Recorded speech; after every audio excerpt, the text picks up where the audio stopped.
అందరికీ నమస్కారం. ఇవాళ మనతో ప్రముఖ ఆధ్యాత్మికవేత్త, famous astrologer doctor Mullapudi Satyanarayana Murthy garu మనతో ఉన్నారు. వారితో మాట్లాడదాం. గురుగారు నమస్కారం. నమస్కారం మణికంఠ. గురుగారు, సెప్టెంబర్ నెలలో మిథున రాశి వారికి ఎలాంటి ఫలితాలు ఉండబోతున్నాయి కాస్త వివరించండి. మిథున రాశి వారికి మధ్యస్థమ ఫలితాలు ఈ సెప్టెంబర్ నెల 2024 సంవత్సరంలో ఉంటాయి. ముందుగా మనకి ఈ మిథున రాశి వారి గ్రహస్థితి ఎలా ఉందంటే, ఈ మీనంలో రాహువు, తర్వాత శనేమో ఈ యొక్క వక్రించేసి కుంభరాశిలో ఉండడము, గురుడు వృషభ రాశిలో ఉండడము. అయితే ఈ యొక్క కుజుడు ఆగస్టు 26 నుంచి మనకి మిథున రాశిలో ఉంటాడు. ఆ తర్వాత ఈ యొక్క కుజుడు వచ్చేసరికి అక్టోబర్ 20 దాకా కూడా మారడనమాట. ఇక బుధుడు సెప్టెంబర్ 4 నుంచి సింహరాశి ప్రవేశం చేసేస్తాడు. ఇక రవేమో మనకి సెప్టెంబర్ 17 తర్వాత కన్యారాశి ప్రవేశం కేతువుతో. ఆ తర్వాత ఆ శుక్రుడేమో మళ్ళీ మనకి శుక్రుడు సెప్టెంబర్ 18కి తర్వాత ఈ యొక్క తులరాశి ప్రవేశం చేస్తాడు.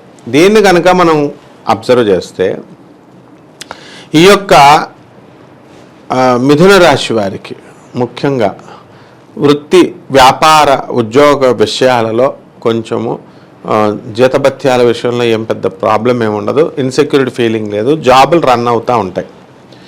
తర్వాత శాలరీస్ పెరగడానికి అవకాశాలు ఉన్నాయి. ఖర్చు ఎక్కువగా ఉంటుంది. ఈ మిథున రాశి వారికి లేనిపోని గురుబలం లేదనమాట. కాబట్టి వీళ్ళకి పోలీస్ స్టేషన్లకు కానీ కోర్టులకు కానీ వెళ్ళడానికి అవకాశాలు ఉంటాయి. తర్వాత ఈ యొక్క ఆప్తులు, ముఖ్యంగా గురుస్థానంలో ఉన్నటువంటి వాళ్ళు లేదా పెద్దలు, వయోవృద్ధులు, జ్ఞానంలో పెద్దలు, వీళ్ళకి దూరం అయిపోవడానికి అవకాశాలు ఉంటాయి. అంటే వీళ్ళే దూరం వెళ్ళిపోతారు వాళ్ళ దగ్గర నుంచి. అక్కడి నుంచే వీళ్ళ పతనం అనేటటువంటిది ప్రారంభం అవుతుంది. గురువు లేకుండా వీళ్ళకి ఏం పనులు జరగవన్నమాట. తర్వాత తీర్థయాత్రలు వెళ్తారు, ఆర్ఫనేజెస్ వీటికి వెళ్తారు. వెళ్ళి సహాయాలు అయితే కొద్దిగా చేయడం అనేటటువంటిది జరుగుతుంది. ఇకపోతే అర్ధాష్టమంలో ఉన్నటువంటి శుక్రకేతువుల గ్రహ ప్రభావం వలన మరి ఈ డిప్రెషన్కు లోనవుతూ ఉంటారు. అసలు వీళ్ళ ఫోన్లు మనం ఎవరం కూడా ఎత్తకూడదు అనమాట. ఈ యొక్క మిథున రాశి వాళ్ళకి ఎత్తడం వల్ల వాళ్ళ డిప్రెషన్ అంతా మనకు అంటిస్తారు. అంటే ఎక్కడెక్కడో చిన్నప్పుడు స్టోరీలు, ఆ పెద్దప్పుడు స్టోరీలు అవన్నీ చెప్తారు, బొరపాడైపోద్ది. వీళ్ళ తల్లిదండ్రులే వీళ్ళ ఫోన్లకు భయపడి వాళ్ళు ఎత్తారనమాట. ఆ విధంగా ఉంటుంది. అయితే సంతాన విషయం దగ్గరికి వచ్చేసరికి వీళ్ళ సంతానం పైన అమితమైన శ్రద్ధ చూపిస్తారు, కానీ ఆ సంతానం వీళ్ళని పట్టించుకోదనమాట. అలాగే అన్నదమ్ముల మధ్య, అక్క తమ్ముళ్ళ మధ్య ఈ మిథున రాశి వాళ్ళు ఎవరైతే ఉన్నారో ఖచ్చితంగా గొడవ జరుగుతుంది. ఇప్పుడు అక్కది మిథున రాశి అనుకో, తమ్ముడిది మిథున రాశి అనుకో, గ్యారంటీగా జరుగుతుంది అనమాట. అలాగే ఈ యొక్క లాయర్లు, తర్వాత చార్టెడ్ అకౌంటెంట్లు, కాస్ట్ అకౌంటెంట్స్, కంపెనీ సెక్రటరీస్, ఇటువంటి స్వతంత్ర వృత్తుల్లో ఉన్నటువంటి వాళ్ళందరికీ కూడా పరిస్థితి బాగుంటుంది ఈ యొక్క మిథున రాశి వారికి. ఇక మిథున రాశి వారి యొక్క ఆటలు, డ్యాన్స్ ప్రోగ్రాముల్లో పాల్గొనడాలు, ఎంజాయ్మెంట్లు ఇవన్నీ కూడా చేస్తారన్నమాట.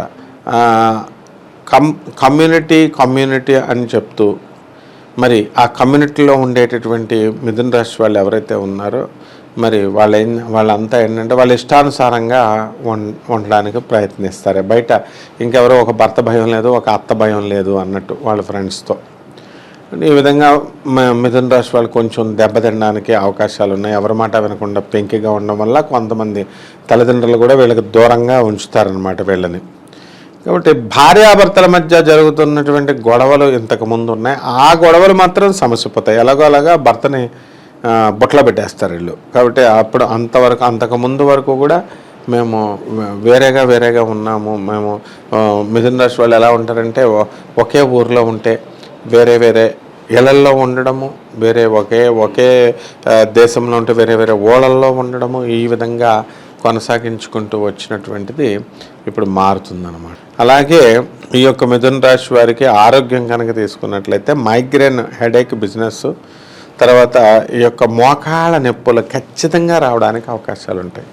ఇక స్త్రీలకి బాగుంటుంది. ఈ మిథున రాశి స్త్రీలంతా కూడా హ్యాపీగా ఉండడం అనేటటువంటిది జరుగుతుంది. ఇక మగవాళ్ళు ఎవరైతే ఉన్నారో మరి ఇటువంటి వాళ్ళకి ఈ యొక్క మిథున రాశి ఇతర స్త్రీల వల్ల వీళ్ళకి లాస్ అనేటటువంటిది కనబడుతుంది. కాబట్టి పరస్త్రీ సాంగత్యము అనేటటువంటిది ఈ యొక్క మిథున రాశి వారికి ఖచ్చితంగా చేయాలని అనుకుంటారు. కానీ ఇక్కడ వాళ్ళకి ఆ ధైర్యం సరిపోదన్నమాట ఈ నెలలో.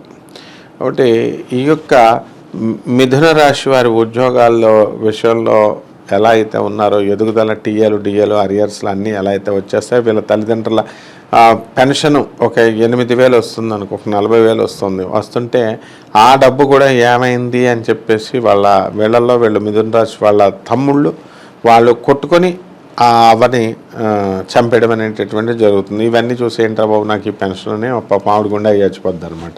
అంటే మిథున రాశి వారు తల్లిదండ్రుల పట్ల అవిధేయులై ఉంటారు వీళ్ళు ఈ నెలలో.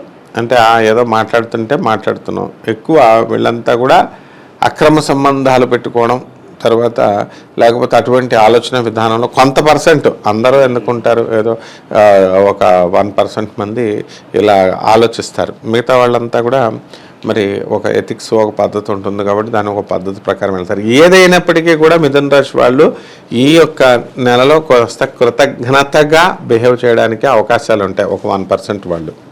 ఇక పోలీస్ ప్రాబ్లమ్స్, లీగల్ ప్రాబ్లమ్స్ వీటిలన్నిటిని తప్పించుకోవడం కోసం యాత్రలకు వెళ్ళినట్టుగా ఈ యొక్క తీర్థయాత్రలకు వెళ్తారనమాట. తర్వాత ఈ యొక్క మిథున రాశి వారు వ్యాపారాల దగ్గరికి వచ్చేసరికి ఎట్టి పరిస్థితుల్లో కూడా కేతు సంబంధమైనటువంటి వ్యాపారాలు చేయకూడదు. సముద్ర సంబంధమైన వ్యాపారాలు, అగ్రికల్చరల్ సంబంధమైనటువంటి వ్యాపారాలు, హార్టికల్చర్ వ్యాపారాలు, ఫారిన్కి చైనాకి తీసుకొచ్చే ఎక్స్పోర్ట్ అండ్ ఇంపోర్ట్ బిజినెస్ చేస్తున్నటువంటి వాళ్ళ బిజినెస్లు కూడా చేయడానికి వీలు లేదనమాట వాళ్ళు. ఇక ఈ మిథున రాశి వారికి మనకి ఏముందండి అంటే శని బలము తక్కువగా ఉంది, తర్వాత రాహుబలం బాగానే ఉంది. కాబట్టి శని బలం తక్కువగా ఉంది కాబట్టి వీళ్ళు ఏం చేయాలా, వికలాంగుల్ని బాగా చూసుకోవాలి, వీళ్ళ పిల్లల్ని బాగా చూసుకోవాలి, తీసుకొచ్చి వాళ్ళకి సహాయాలు చేయడం అనేటటువంటిది కంపల్సరీ చేయాలి. ఊర్లు విపరీతమైన ఊర్లు వెళ్తూ ఉంటారనమాట, తిరుగుళ్ళు అన్నీ కూడా. అలాగే మెస్మరైజ్ చేస్తారు, అంటే మెస్మరైజింగ్ పవర్ వీళ్ళ మాటల్లోనే మత్తు ఉంటుంది. ఆ మత్తులో కనుక చిక్కుకుంటే కనుక అవతల వాడు మఠాష్ అనమాట, వాడి ఒక 20 సంవత్సరాల లైఫ్ ఖండం చేస్తారు వీళ్ళు. ఆ విధంగా ఈ యొక్క మిథున రాశి వారు 2024లో ఎలక్ట్రానిక్స్ సంబంధమైనటువంటి వ్యాపారాలు మనకి కావాలి అనేటటువంటి దృష్టితో పాలు, ఈ యొక్క పెరుగు ఇలాంటి బిజినెస్లు కూడా చాలా బాగుంటాయని చెప్పి హోటల్ ఇండస్ట్రీ, తర్వాత సాఫ్ట్వేర్ ఇండస్ట్రీ, ఇంటీరియర్ డిజైన్స్ ఇలాంటి బిజినెస్లు చాలా బాగుంటాయి అన్నమాట. ఈ రాశి వారు ఎటువంటి పరిహారాలు చేసుకుంటే వీళ్ళు మంచి ఫలితాలు పొందే అవకాశం ఉందంటారు? ముందు శనికేమో నల్ల నువ్వులు చేయాలా, గురుడికేమో శనగలు చేయాలా. ఈ రెండు కూడా చేయాల్సినటువంటి అవసరం ఉంది. ఇవి ఇంట్లో కానీ బయట కానీ చేసుకోవచ్చు. పురోహితుడు అందుబాటులో ఉంటే వాళ్ళకి దానం చేయొచ్చు. ఎంతో కొంత 11 రూపాయలు ఎంతో దక్షిణ పెట్టి మామూలుగా వీళ్ళు ఇది చేయాలి. నెక్స్ట్ రావి చెట్టు చుట్టూ ప్రదక్షిణలు చేసుకుంటూ రావి చెట్టుకి నీళ్లు పోయడం ఇలాంటి కార్యక్రమం చేయాలా. మూడోది గాణగాపురం వెళ్ళి దత్తాత్రేయ స్వామి వారి దర్శనం చేసుకోవడం ద్వారా ఈ యొక్క వ్యాధి అనేటటువంటిది కంప్లీట్గా నయమైపోద్ది. వీళ్ళ కష్టాలు అనేటటువంటివి కంప్లీట్గా తొలగిపోతాయి. అన్లెస్ ఇప్పుడు ఆ గురువుని గురువుగానే చూడాలి, అంతేగాని ఇప్పుడు మళ్ళీ వెళ్ళి ఆయన ఇలా జరిగింది అలా జరిగింది అని మనం అడగాల్సినటువంటి అవసరం లేదు వాళ్ళకి. సెప్టెంబర్ నెలలో మిథున రాశి వారికి ఎలాంటి ఫలితాలు ఉంటాయి, అలాగే వీరు చేసుకోవాల్సిన పరిహారాలు తెలియజేసినందుకు ధన్యవాదాలు గురు. ధన్యవాదాలమ్మా.